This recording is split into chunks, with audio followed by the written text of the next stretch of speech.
Hello, everybody. It's your old pal here, Jerry V, for another installment of the Adult Craft series. This time we're going to be doing something fun. Don't forget that this craft series has changed from Thursdays at 3 to now Tuesdays at 11. Okay. Right now, today, because we're kind of busy, so we need to make things happen a little bit so you guys get the opportunity to get this craft a little early and on during the day. So, without further ado, we're going to teach you guys how to make a quilted barn door. Some items that you're going to need are a pencil, a piece of cardstock, a plate, some tape, your favorite kind of brush, and some acrylic paints. I have a whole box of acrylic paints. And then I also have some paint markers, some paint pens as well. I found these on Amazon.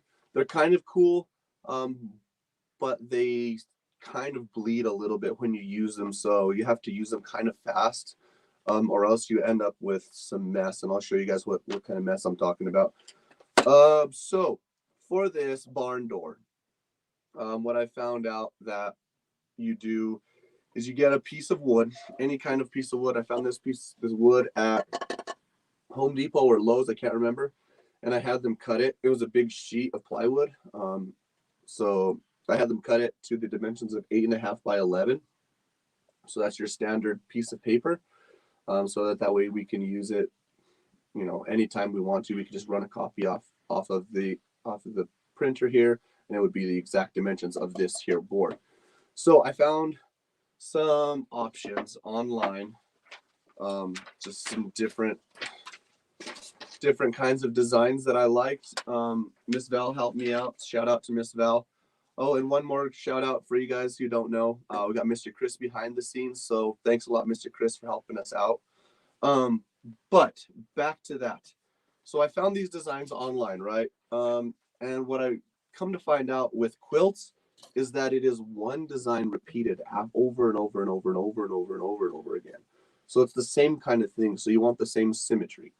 So what I did is I took a sheet of cardstock and I cut myself like an oblong triangle. So I just made a triangle. And the entire design that I made was off of this one piece of paper. The entire design. My design looks like this. So as you can see, here is my triangle piece. Excuse me. That I have. So I have it here on this side. And then if I flip it over, it's going to be the exact same piece on the other side. Okay. So I took a square and cut it in half.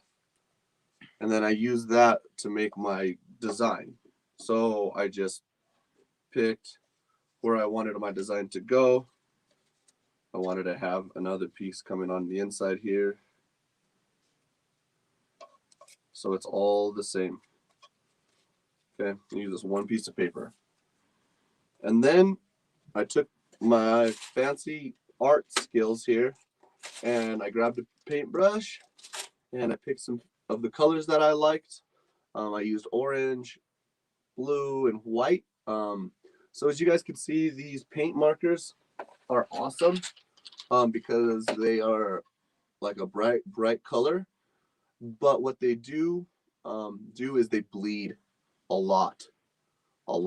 So I just put down some tape, and hopefully we can recover these now live with you guys, so that you can see that just because you made a little mistake with paint doesn't mean that you can't correct it using a little bit of tape. Okay, so we're going to want to clean up our lines using tape, so make nice sharp straight lines. So you're going to take a little bit of your paint that you're using. I use this bone white for this outside here. I'm going to take myself paintbrush, and we're just going to go ahead and see what this does.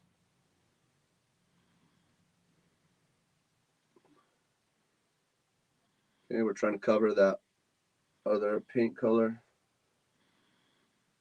And we should have no problem covering that paint color.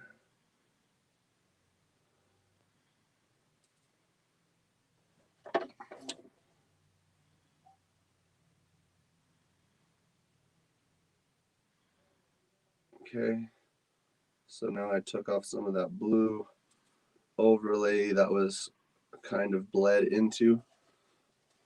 So what I'm trying to get rid of is this stuff right here.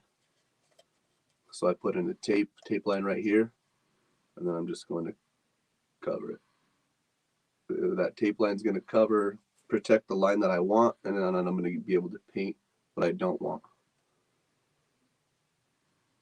Okay, so then you just remove your tape. I would suggest letting this dry a lot longer than what I just showed you guys, because yeah, it's better. But for the sake of time, I'm going to show you how I make this happen on a fast scale.